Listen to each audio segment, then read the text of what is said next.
Hey guys, and welcome back to my channel. As you can see by the title, today I'm doing the best and worst that Urban Decay has to offer. You know, worst is a harsh word, but there are just two words that go together: best and worst. Let's say I'm giving you guys the top things that I would recommend from Urban Decay, and then, you know, the other things that in my opinion, gotta specify that because, anyway, in my opinion, you know, I probably would not pick up again. You know, I've tried it before. I would not pick it up if I were you. I'm just saying. So if you guys want to know what those things are, then let's go. So the first thing you guys should pick up, and should come to no surprise to you guys, is the Born to Run eyeshadow palette. This is the best eyeshadow palette Urban Decay has ever put out. Here it is. You know, she gives you, I'm an easy everyday girl, but it also gives, you know, I want to step on the wild side. This is actually considered wild side for some people. And while we're here, we'll talk about one thing I would not recommend, one thing I don't like from Urban Decay, and that's any of those naked palettes, okay? Overhyped. I don't care what nobody says. You notice how in all declutter videos you see people quick to declutter their naked collection in 2020? That's because it's not 2014, 2015 anymore, okay? It made sense maybe why at that time those palettes were as hyped as they were. You know, the industry didn't have the range that it has now. You know, nowadays when someone releases an eyeshadow palette, you're quick to say, oh, that looks like this palette, that looks like that palette, because there's just so many palettes and there's only so many different combinations you can make with eyeshadow palettes. But like at that time, you didn't have what you have now. So, you know, those were revolutionary. But now that we do have what we have, and you know, we care about things like inclusivity, how the product's going to work on a deeper complexion, you sit back and you look at them and you're like, what's the hype really all there? Not just that, you know, one day we're gonna have a conversation about Too Faced and those chocolate palettes, but this is about Urban Decay. So yeah, all of those naked palettes can miss me. Like, they just came out with a purple naked palette, and it's like the theme running up to it had been, you know, naked neutrals, and they gave you purple, and then they give you a purple naked palette, and it barely had like purple. And you know what? Anyway, so yeah, I'm good on the naked palettes, but this Born to Run, and that's the thing about Urban Decay we're gonna talk about later in this video after I do my entire face. They've got like little mini Born to Run palettes, but you don't hear much about them because they spend all their budget on promoting the naked collections. But I'm telling y'all, like, listen. So let me actually start putting it on my face. I'm gonna jump in with this Riff Brown shade is my transition color, and just apply that all out here. It's okay to get it in your brow a little bit, just a little bit. And then I'm gonna go in with this orange shade and just go in right here. And then this brown shade in my outer corner and my crease, kind of, we'll see. Just start building that up out here. And I'm just gonna start loading on shimmers. First, this shade Smog, and let's place her out here. And then this green shade Wanderlust right next to it. If you guys haven't noticed, I like placing the shimmers down before I start blending them out, just to make sure I actually like where they are. And this blue shade out here. So that's one for one of things I like and things I don't like. While we're here, let's talk about something else that I don't like. I do not like this bad boy right here. Listen, I tried this. I've tried the other versions. I just don't like them. If you guys don't know what this is the eyeshadow primer potion. This is just the original one. It's just, I don't like the texture of this. It's too like greasy of a feel for me on my lids. I do have oily skin. I do get oily lids, so I don't know if that's it, but I've seen people who do have oily skin say they like it. I just don't. Okay, you know what? I'm good with concealer. I'm gonna just stick with concealer.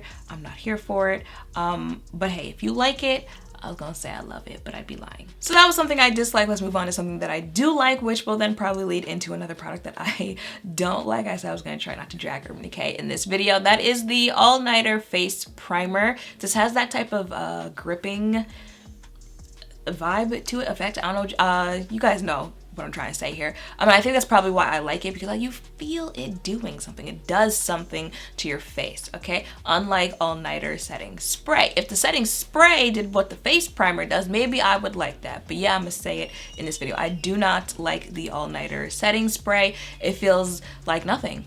It feels like it does nothing to your face. It feels like you just sprayed water onto your face. It feels like I sprayed acidic water onto my face when I use All Nighter setting spray. And that's funny because it's like rated the #1 setting spray in a lot, like of all time, in a lot of places. I know it's like #1 at Sephora. I think it's been #1 at Allure a couple of years in a row, and I've tried it over and over and over again. Like, I'm trying to get the hype that everyone else gives it, and I just don't see it for her. So I don't, you know what?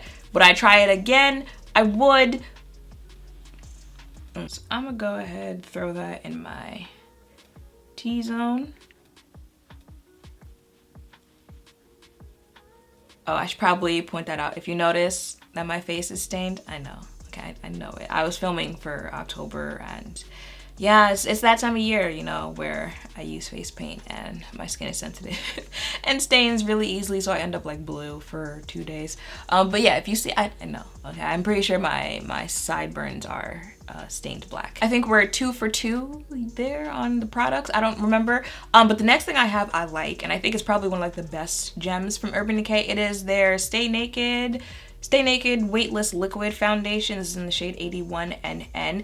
Best foundation that Urban Decay has ever put out. And they promoted it for like, you know, a good 2 weeks and then moved right on along. Like, okay, but if you have oily skin, this is a banger for you, okay? Because it's that type of oil control mattifying foundation that's not going to have you looking like the Sahara Desert, you know, an hour after you start wearing. Especially if you use other, you know, mattifying things or powders on your face, it's not gonna dry your face out. You're not gonna look dry with this. It's a mattifying oil controlling foundation that can somehow still give you like that natural finish. You'll see.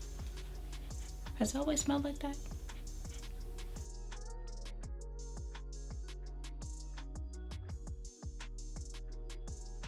And to set that, see, another thing that I like, Urban Decay has gems. I just wonder sometimes if Urban Decay knows that they have gems. But this is their all-nighter waterproof setting powder. Andrea put me onto this. The only thing is, I think it only comes in like one shade, like one universal shade. So if you don't like that, like highlighted under eye look, you probably won't like this. But you know, I'm just gonna go ahead and push that in. I just find it funny because it's like all of the extended family members of All Nighter do what All Nighter setting spray is supposed to. Like, they lock you in, they grip, they keep you long lasting, and then there's the spray, and it's just like, I'm here. No one invited me to the party, but I just showed up. I'm just gonna stand here. And the last best product that I have is their D-Slick setting spray, their top tier setting spray out of all the ones that they have. Okay, I said it. It's been a minute though since I've sprayed it out, so let me just test there. Oop. It's a little abrasive of a spray, but you know, like, she does what she has to do, so. I have one more thing that I dislike from Urban Decay. That is this Lash Freak mascara that just came out. Listen, y'all know I don't even really care about mascara like that. I am one of those, like, all mascaras are the same. When I tell y'all I dislike this thing, like, I don't know if you can see the applicator, but it has like a curve to it. Like, imagine a roller coaster. That's the type of curve that it has. You know, I just be twisting this thing around like, how is this supposed to help me when I'm applying it? I don't know if you can see just how like gooey and messy it comes out of the tube.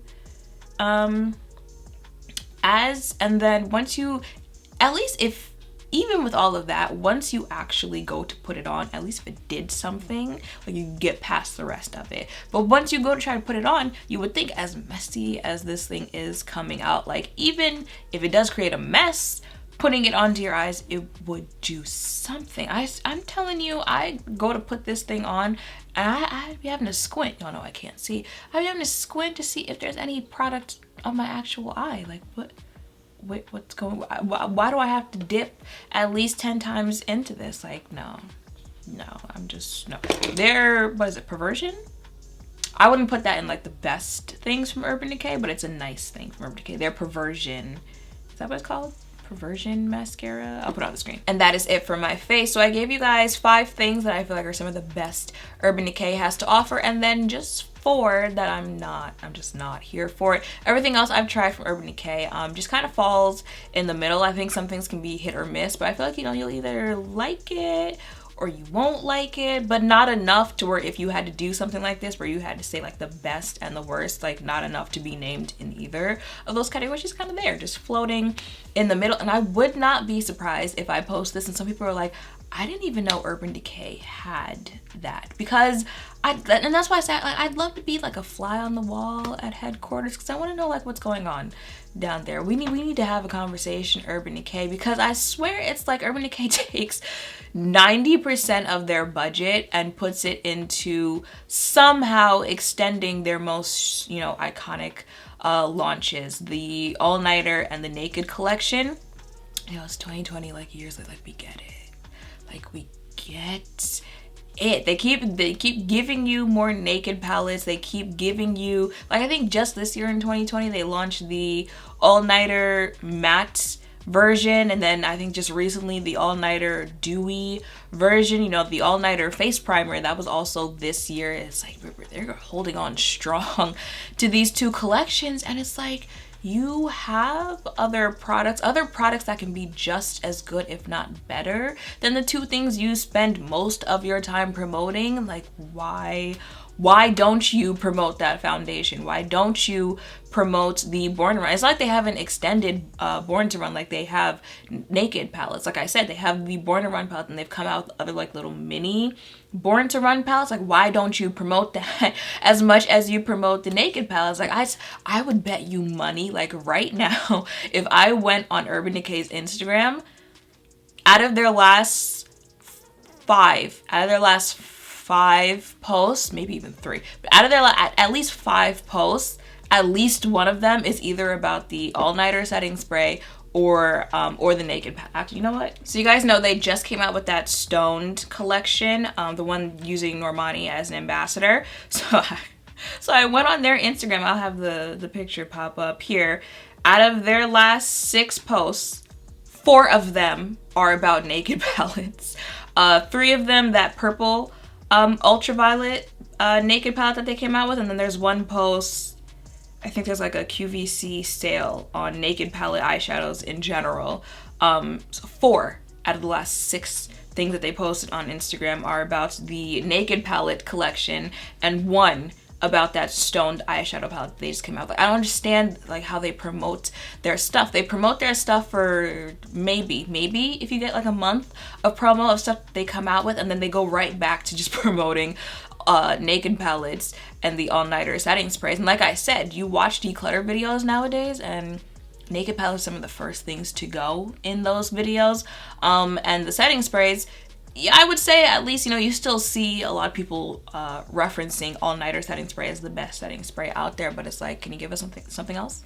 Can you give us something? You have given us something else. You just won't promote it the same way that you do everything else that you have. And now we've talked about this before, and it's like some of my other downfall videos where it's like brands will get that 1, 2, 3 hit product and then never let go of it. Like, never. I saw someone talking the other day about NARS and that orgasm blush they have, how they're still putting out different type of orgasm products, and it's like, okay, we get it, give us something else. Although NARS has given us a new foundation, which my order doesn't want to appear at my house. But you see what I'm saying? It's like, at some point, it's like, there's only so much you can do with this. You know, you turned All-Nighter into a powder, into a foundation, I think into a concealer, different variations of setting sprays. We get it. Like, we get it. And then you extend the family, and then don't give the rest of the family the same love that you give the original. Like I said, why don't you promote the face primer as much as you do the setting spray? The powder, you could, instead of giving us, you know, the setting spray in the 18,000th version of a dewy matte. Next, they're gonna give you dewy and matte in one. They gave us matte this year, they also gave us dewy. Next is going to be dewy and matte in one version, and it'll be able to fly you to the moon. That's what they're going to give us next. Instead of doing that, you could give us like an extension of this powder. If there's only one shade in, it's the year that everyone's coming out with the bronzer. Does Urban Decay have bronzers? Do they have blushes? Like the fact that you can't say certain categories and think Urban Decay and even know if they have products in those categories, and then an extensive ranges of those products in those categories. Like, what are we doing at headquarters Urban Decay? What are we doing? But you know, I'm not here to tell anyone how to run their business. I'm just here to tell you guys some of the things I think you should check out and some of the things I think you could live without. Let me know in the comments down below any hidden gems that you found from the brand, things that you love, things that you don't love. Maybe you liked some of the things that I dislike. Maybe you don't like some of the things that I do like. Let me know in the comments all of that down below. Let me know what you think of how Urban Decay markets itself and how it runs. Let me know all of that in the comments down below. I hope, hearing some of the things that I would recommend has helped. If any of you were thinking of checking Urban Decay out, make sure to thumbs up, comment, subscribe, turn on your notification bells down below. Thank you all for watching. I will see you in the next one. Bye.